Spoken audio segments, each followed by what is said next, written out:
Hello friends, welcome to my channel exam सहपाठी। और आज के वीडियो में हम जूनियर के सिलेबस के क्रम में अगला टॉपिक देखेंगे जो कि है भारत में मौर्य साम्राज्य की स्थापना। तो आइए इसको स्टार्ट करते हैं। चंद्रगुप्त मौर्य, इनका शासन 322 ईसा पूर्व से 298 ईसा पूर्व तक चला। चंद्रगुप्त ने चाणक्य की कूटनीति और रण कौशल द्वारा नंद वंश के अंतिम शासक कौन था, घनानंद को पराजित करके 322 ईसा पूर्व में मगध में मौर्य वंश की स्थापना की थी। ठीक है ना। चाणक्य की सहायता से घनानंद को पराजित किया, 322 ईसा पूर्व में मौर्य वंश की स्थापना की। यूनानी लेखकों ने चंद्रगुप्त के लिए सैंड्रोकोट्स नाम का उल्लेख किया है। ये नाम याद रखिएगा, सैंड्रोकोट्स। यूनानी सेनापति सेल्यूकस निकेटर था। 305 ईसा पूर्व में पश्चिमोत्तर भारत पर इसने आक्रमण किया, लेकिन इसको चंद्रगुप्त ने परास्त कर दिया। सेल्यूकस को चंद्रगुप्त से एक संधि करनी पड़ी हारने के बाद, और चंद्रगुप्त को इस संधि में हिंदुकुश पर्वत तक के प्रांत उपहार में मिल गए। और सेल्यूकस ने अपनी पुत्री हेलेना का विवाह भी चंद्रगुप्त के साथ कर दिया। ठीक है, आगे देखते हैं। इसमें सेल्यूकस ने मेगस्थनीज नामक एक राजदूत जो है वो चंद्रगुप्त के दरबार में भेजा, और मेगस्थनीज ने ही इंडिका नामक पुस्तक की रचना की। इससे क्या मिलता है, मौर्य वंश की जानकारी मिलती है इंडिका नामक पुस्तक से। इस प्रकार चंद्रगुप्त ने भारत में प्रथम बार एक केंद्रीय शासन के अंतर्गत विशाल साम्राज्य स्थापित कर लिया। चंद्रगुप्त मौर्य का सेनापति, प्रधानमंत्री और गुरु कौन था, चाणक्य। ठीक है। चाणक्य का वास्तविक नाम तो क्या था, विष्णुगुप्त था। इसको जो है कौटिल्य भी कहा जाता था और अजय के नाम से भी जाना जाता था चाणक्य को।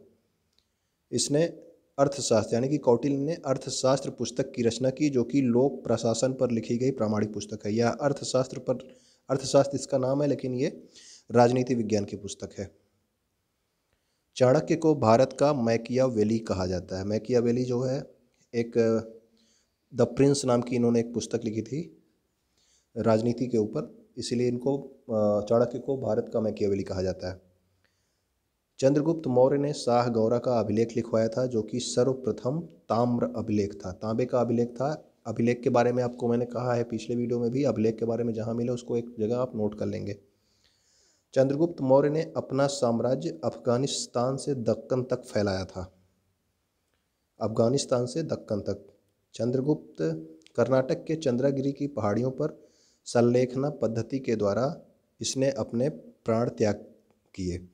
तो संलेखना पद्धति से प्राण त्याग करने का जो है वो जैन धर्म में प्रावधान है। तो इससे आप ये कह सकते हैं कि चंद्रगुप्त मौर्य जैन धर्म का भी अनुयायी था। अब आगे देखते हैं अगला शासक कौन है, बिंदुसार। तो बिंदुसार का जो वास्तविक नाम था वो क्या था, सिंहसेन था। और बिंदुसार ने अमित्र घात की उपाधि धारण की थी, जिसका अर्थ क्या होता है, शत्रुओं का नाश करने वाला। बिंदुसार की माता का नाम क्या था, दुर्धरा, जो कि घनानंद की बहन थी। यानी कि चंद्रगुप्त मौर्य ने घनानंद की बहन से भी शादी की थी। हेलेना भी आपको बताया सेल्यूकस निकेटर की बेटी थी, उससे भी चंद्रगुप्त मौर्य ने शादी की थी। बिंदुसार के शासनकाल में चाणक्य के पदभार को खलनाटक ने ग्रहण किया था। चाणक्य किसके शासनकाल में जो है प्रधानमंत्री था, तो चंद्रगुप्त मौर्य के, लेकिन उसके बेटे बिंदुसार के जो प्रधानमंत्री बने वो कौन थे, खलनाटक। इसके शासनकाल में डायमेकस जो कि सीरिया का था और डायनोसियस जो कि मिस्र का था, ये दोनों दार्शनिक जो है इनके बिंदुसार के शासनकाल में आए थे। और मेगस्थनीज जो था दार्शनिक, वो चंद्रगुप्त मौर्य के शासनकाल में आया था। डायनोसियस अशोक के शासनकाल में भी आया था। मतलब डायनोसियस आपका बिंदुसार वाले में भी आया था, उसके बाद अशोक के शासनकाल में फिर से डायनोसियस आया था। बिंदुसार आजीवक संप्रदाय का अनुयायी था। ये आप पॉइंट याद रखिएगा, आजीवक संप्रदाय, ये क्वेश्चन पूछा गया। अशोक के बारे में आप देखते हैं अगला। मगध का शासक बनने से पहले यह तक्षशिला और उज्जैनी का राज्यपाल था। ठीक है। इसकी माता का नाम क्या था, सुभद्रांगी था, जो कि अंग महाजनपद की राजधानी चंपा की ब्राह्मण कन्या थी। ये इसकी माँ एक ब्राह्मण कन्या थी। अशोक ने देव नाम प्रिय प्रियदर्शी की उपाधि धारण की थी, जिसका अर्थ होता है देवताओं का प्यारा। ये उपाधि पूछा जाता है आपसे। कौशाम्बी में करूवकी के नाम पर अभिलेख भी लिखवाया था अशोक ने। इसे रानी अभिलेख के नाम से भी जानते हैं। करूवकी जो थी वो अशोक की रानियों में से एक रानी थी, ठीक है ना। रानी अभिलेख को अकबर ने कौशाम्बी से लाकर अपने इलाहाबाद के किले में रखवाया था। रानी अभिलेख अशोक ने लिखवाया था, लेकिन उसको अकबर ने कौशाम्बी से ले आकर इलाहाबाद के किले में रखवाया। अशोक ने 261 ईसा पूर्व में कलिंग पर आक्रमण कर दिया। इसने यहाँ के शासक नंदराज को पराजित किया। मतलब उस समय कलिंग का राजा कौन था? जब कलिंग पे अशोक ने आक्रमण किया था तो नंदराज था। और कलिंग की राजधानी किसको बनाया? तोसाली को बनाया, ठीक है। आगे देखते हैं। कल्हड़ की राजतरंगिणी पुस्तक, मतलब कल्हड़ थे, उन्होंने राजतरंगिणी नामक पुस्तक लिखी थी। उसके अनुसार अशोक ने कश्मीर में श्रीनगर नामक शहर की स्थापना, यानी श्रीनगर नामक शहर की स्थापना किसने कराई है? अशोक ने कराई थी, कल्हड़ के अनुसार। अशोक शैव धर्म का अनुयायी था। उपगुप्त की सहायता से अशोक ने बौद्ध धर्म को अपना लिया। कब? कलिंग के युद्ध के पश्चात अशोक ने बौद्ध धर्म को अपना लिया। उसके पहले वह शैव धर्म का अनुयायी था। उसने जीवन के बारे में प्रजा को सही राह दिखाने के लिए अलग से अधिकारी रखे थे, जिन्हें धम्म महामात्य कहा जाता था। ये धम्म महामात्य क्या करते थे? प्रजा को अच्छी चीज़ें सिखाते थे, सही राह दिखाते थे। धर्म को पाली भाषा में धम्म कहते हैं। मतलब ये धम्म महामात्य जो है, इनका मतलब है धर्म महामात्य आप कह सकते हैं, क्योंकि धर्म को पाली भाषा में धम्म कहा जाता है।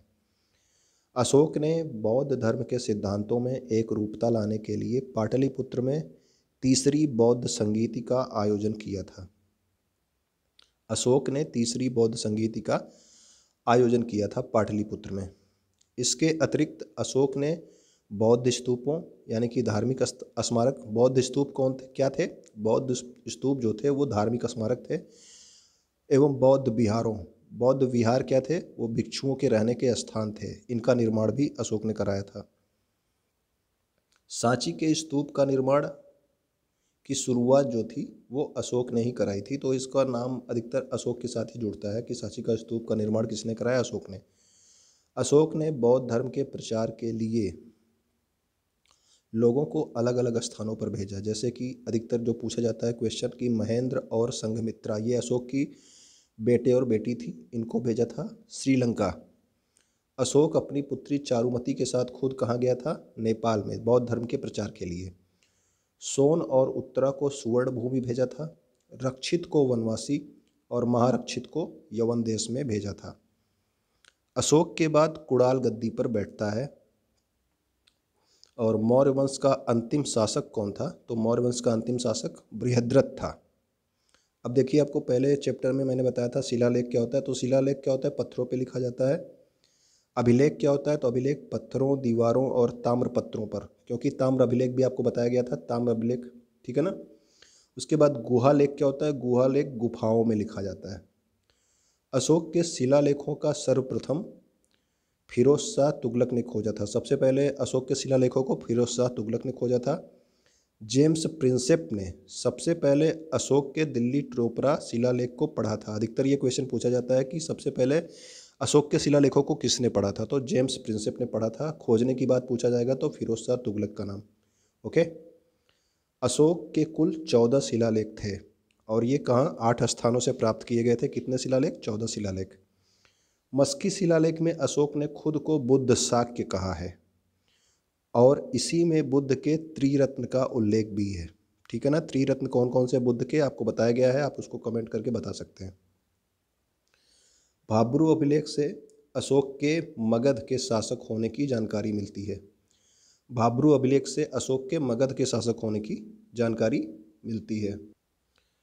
राष्ट्रीय ध्वज तिरंगे में जो प्रयोग होने वाला चक्र है, और प्रशासन के द्वारा जो प्रयोग में लाया जाने वाला सिंह है, यानी कि जो 4 सिंह होते हैं चारों दिशाओं में मुंह करके बैठे हुए, जिसे भारत का राज चिन्ह भी कहा जाता है, इसकी आकृति अशोक के सारनाथ स्तूप से ली गई है। ये पॉइंट आप याद रखेंगे, ठीक है ना। विश्व झोपड़ी, सुदामा चरित, लोमहर्ष ऋषि और कर्ण चौपाल आदि गुहालेख किसने लिखवाए थे? अशोक ने। विश्व झोपड़ी, सुदामा चरित, लोमहर्ष ऋषि और कर्ण चौपाल गुहालेख अशोक ने लिखवाए थे। अशोक का जो प्रथम शिलालेख था वो पशु हत्या निषेध और सभी मेरी संतान है, इस तरह से लिखा था। और अशोक का जो द्वितीय शिलालेख था वो पड़ोसी राज्य से संबंध और चिकित्सा व्यवस्था के बारे में था। अशोक का 5वां शिलालेख धम्म महामात्य की नियुक्ति के बारे में था। धम्म महामात्य कौन थे, अभी ऊपर आपको बताया गया। याद हो तो आप कमेंट करके इसको उल्लेख कर सकते हैं। अशोक का जो 7वां शिलालेख था वो धार्मिक सहिष्णुता के बारे में था, और अशोक का 7वां शिलालेख ही सबसे बड़ा शिलालेख है अशोक के शिलालेखों में। अशोक का 8वां शिलालेख अशोक के धम्म यात्रा के बारे में, बोध गया से शुरुआत की, यानी कि जो इन्होंने बौद्ध धर्म का प्रचार करना कहाँ से शुरू किया इसके बारे में बताया गया है। अशोक का 13वां शिलालेख कलिंग युद्ध, विश्व से संबंध, आटविकों की चेतावनी और अशोक का नाम इसमें मिलता है। 13वां शिलालेख में अधिकतर 13वां शिलालेख पूछा जाता है। ठीक है। संगम साहित्य, संगम साहित्य की बात करते हैं। संगम साहित्य क्या है कि मौर्य साम्राज्य के समकालीन, मतलब जिस समय मौर्य साम्राज्य चल रहा था उसी समय दक्षिण भारत में भी 3 राज्य थे। कौन कौन से? चोल जो कि कोरोमंडल तट पे था, चेर केरल में था, और पांड्य दक्षिणी छोर पर थे। ठीक है ना। चोल, चेर और पांड्य, ये 3 राज्य मौर्य वंश के समकालीन राज्य थे जो कि दक्षिण भारत में थे। इन राज्यों के इतिहास की जानकारी तमिल भाषा के प्राचीन साहित्य संगम साहित्य से मिलती है। ये भी आप याद रखिएगा कि तमिल भाषा का जो प्राचीनतम साहित्य है उसका नाम क्या है? संगम साहित्य। और ये संगम साहित्य प्रथम शताब्दी में लिखा गया था। इससे इन राज्यों के जीवन और संस्कृति के बारे में पता चलता है। तो ये जो है मौर्य साम्राज्य के बारे में हमारा वीडियो था। अगर आपको पसंद आया हो तो आप लाइक कर देंगे और अपने उन दोस्तों तक भी पहुंचा देंगे जिनको इसकी ज़रूरत हो। ठीक है ना। वीडियो देखने के लिए आपका बहुत बहुत धन्यवाद।